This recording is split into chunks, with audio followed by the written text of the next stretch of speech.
So mao na ni sitwasyon sa ato ang kulungan sa baboy. So sa una daghang kitag baboy diri unong kubok patining og mga nayon. So karon medyo mihingaw na. Mihingaw na karon kay gibaligya na nato ang tong last nga anay no. Kay katulo na to siya giiyay nya wa mo gyud na kuan na buntis. So naka-decide ko ibigyan na lang kaysa basig mapayba katong itom na ako nga anay.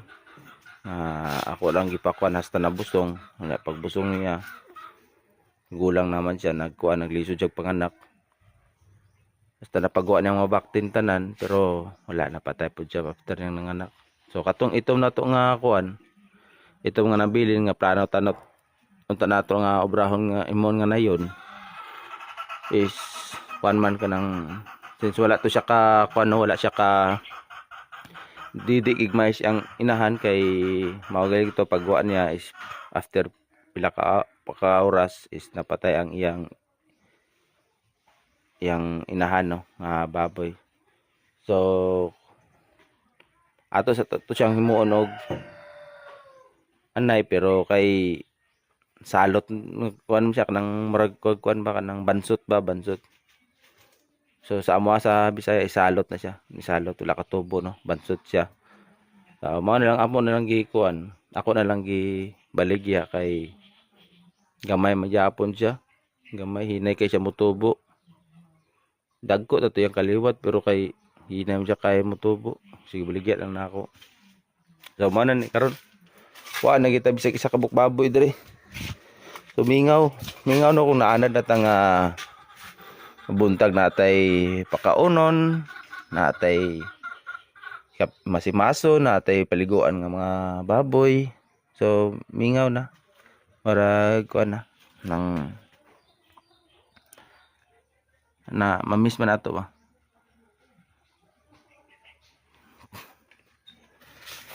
Diri no.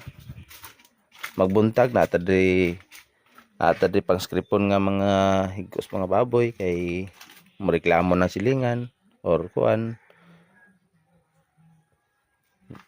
nga karo wala na tayo na script diri aning sulod lang sa itong mga bakte no sa atong nayon pwede pus na yun diri sa ato ang anay na usbon po ni nato no. Ang plano nako is tangtangon ako ning mga kuan kani sila tangtangon abot dito ya siminto no sob butangan na nato og kuan ng elevated nga parawing pen dali lagi mo tag elevated nga parawing pen. So kung di pa ni masudlag baboy butangan sa nina kog mga manok dali no pa breeding sa kog manok dali nga manok panabong na lang.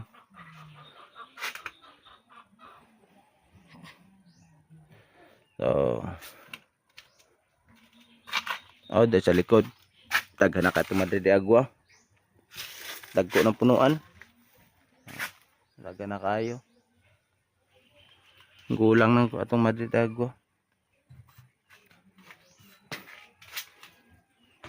Awa pataka kuan gid no kung kanus agita makabalik og kuan ng buhi og mga baboy kay siyempre ato pa ni renovaton.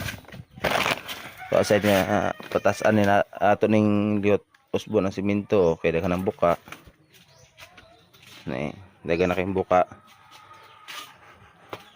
ato po ni patasan ang atop patasan ato kay para dili init ba kay kani magong pagkahimo sa aning tangkal kuan na magud ni nang amat-amat ba hinahinay extend hasta nagdako akong tangkal.